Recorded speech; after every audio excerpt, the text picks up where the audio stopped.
पतरी तिरियावा पियावा हमार पतरेंगवा हो।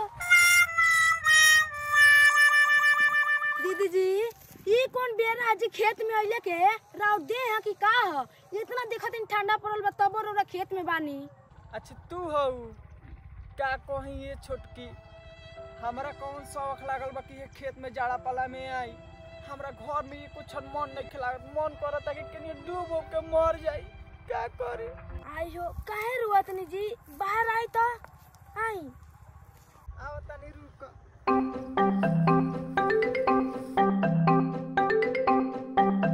चली बैठी दुख दुखे बा और सुख सपने बा। हाँ बैठा। हाँ तो बताई का कहीं ये सखी अपना मरद के दर्द। अरे हमरा से कह तू। अरे हमार मरद हमरा के न जानत रे न बुझत रे सब अपना माइये के करत रे अपना घर के देखत रे। आई ये सखी ये हाल तो हमारी मारदा के रहल हाँ। ई 2 साल तुम खुद परेशान रहनी है। भाग मनाओ कि गाँव में के एगो काकी मिल गईली उ कहतली कि मल घोप चौराहवा पे एगो ठोकाहवा बाबा बानो उन्हीं से जाके मारवा लो। का हो? अरे मारदा के मोती मारवावे के कहली ना ये दादा इमें बड़ा रिक्स बा। मान लीजिए हम अपना पति के मारवाई आ लोग जानी तो का कही बड़ा इमें शिकायत पर ना हमरा बड़ी डर लगता ये सब हम ना करे। भाग दीदी कोनो में डर नहीं खे हमके खूब डर लागत रहे लेकिन जाके जा खाली खड़ा हो जीबी ना 5 मिनट में मार के चिकन कर दी। का? अरे मोतिया हाँ हम जानी कुछ दोसर कहता रे। बात तू खाली ठीक बा छोटकी तन तू चल तू चलबो न तो हमर हिम्मत बन रही। चल का भइल बा? ठीक बा चल आई तब चल। 2 hours later. चली लेट होता चली। ए सुन सुन सुन ते राती खान एगो हमरा के बात बताऊंगी कहत रे कि कहीं चले के बाटे आते उ बात अभी ले ना बतैलिया उ कौन बात हवे जौन ते हमरा से छुपा के रखत रही बात चली रहुआ वही जावे बाबा के लगे सब हल हो जाई। बाबा हो के जौन ते हमरा के लिया के जते बिना घरे बतैले चली ठोकाहो बाबा हम चली न रहुआ काहे खिसियाता नहीं। सुन सुन सुन आई नया पे कौन ठोकाहो बाबा उत्पत भई रहा रे जौन ते बताओ तूने कि हमरा के लिया के जात रही हैं रहुआ चली होगा आगे लोई फिर बात के चली ते पहले बताओ हमरा के हो के तब हम चले वही से चल के सब बताएम रहुआ कि चली घबराई मत चली। सुन सुन ते तो लफर लफर चला तरी अगर कोनो बात गड़बड़ाई तो हम समझदारी बिगाड़ देम। बा कुछ ना हो रहुआ चली। ठीक बा चल चली होगा आगे दौरी में डेग डाल तड़ू का हो दीदी अबे भीड़ हो जाई तब चलो जल्दी। का बताई तू तो सब जानते बारू तब वो पूछो तारू आय तारा बुझात नहीं खे।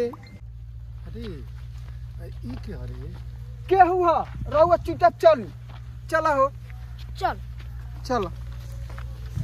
और कुछ ना तो आयल सवार तो हो जाए आज ऐसे ही ठंडी में देह देह खो जाता है। चल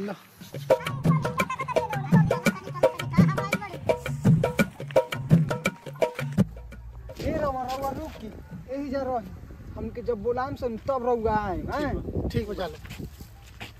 ओए देखू सखी गाड़ी के भीड़ अबे तो कुछ नहीं खे। हाँ लातवा धरे के जगह ना रहेला। हाँ इतना भीड़ लगले जा तो अब का चलो चलो बाबा लगे चलो ना तो और भीड़ हो जाए चल। कि माई हमारी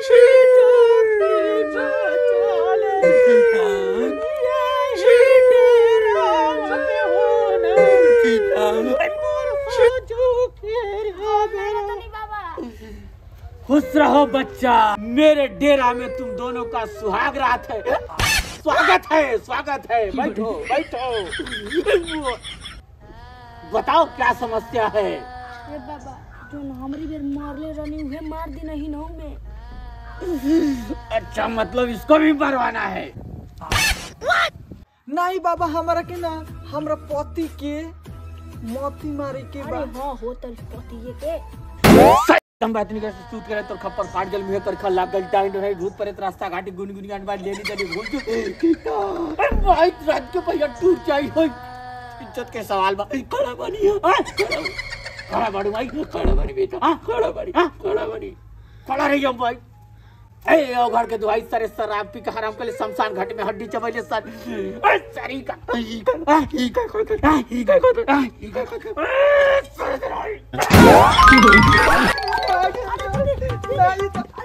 कहाँ जा तनी जी? आई बाप नाई दादा हमरा बड़ी डर लगता हो तनी बाबा। अरे 2 मिनट में मरा जाइगा बे। हाय सही। अरे आई ना रउआ। हमरा बड़ी डर लगता हो ना ना बाजी। ए बालक बैठ झाड़ दे झारखंड से मर्जी में हमारी पैसा भर में बोरे ना दे बैठ।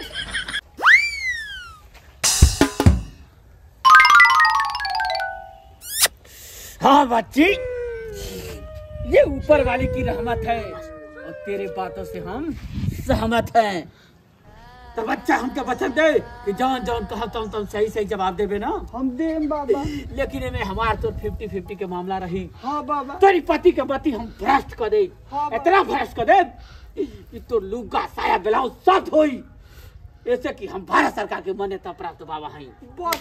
बच्चा चल से पति को बुला के लाओ। ये रे मां हिन्नी आई। का हो गयो? अरे हिन्नी आई ना। का हो गई? चले ना रउआ। तो ये जब हम कहे के बैठी बैठ बोलते कौन हो गए? अरे हम हई पियाजी के पतारी तेरी आवाज। हट पुजारी जना फालतू बोले ले। साफ साफ बताओते कौन हो गए? अरे हम पट्टीदारी में कहा हो बाबा मंतुरनी हई। तो बोलते कहाँ से आइले? अरे बायना में दिल बड़ा सरे हमके लड्डू में खजूली में कसार में टिकुली में सब खिया दिल बड़ा सो। कैसे जइबे ते बताओ? हम ना जाए हम ना जइबे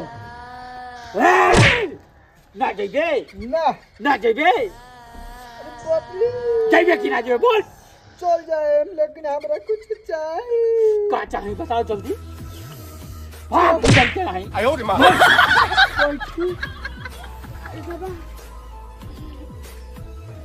फरमाइश कर का चाहिए तोके? हमरा हफ्ता में एगो बनारसी साड़ी चाहिए। सुन ले एकदम सुन दिन बाबा। और बताओ। एकदम बोली बोल बोल। आई खानी के काजल चाहिए एगो। उठलाली चाहिए। लाली और बताओ। छागल चाहिए। सुन ली है। एकदम सुन दिन बाबा। और बोल। नाक में के नथिया चाहिए। एकदम बोल क्या क्यों? एगो झुमका चाहिए और रूबी बोल। झुमका। वो देहली 5-5 हजार रुपया हर महीना हमरा अकाउंट पर आवे के चाहिए। सुन ले। बोल हाँ मंजूर बाबा बा। मंजूर बाबा। चल और बताओ। सब मंजूर बा। ते बोल बोल और ते सुना जो और बोल। और क्या चाहिए? बाबा हमरा एगो औरी चाहिए। बस बोल, बस बोल, बस बोल, बस बोल। बाबा रह दी तारा का चाहिए सब सुन लेनी हम। आई कौनी काजल लेबनु अभी तारा आई कौनी काजल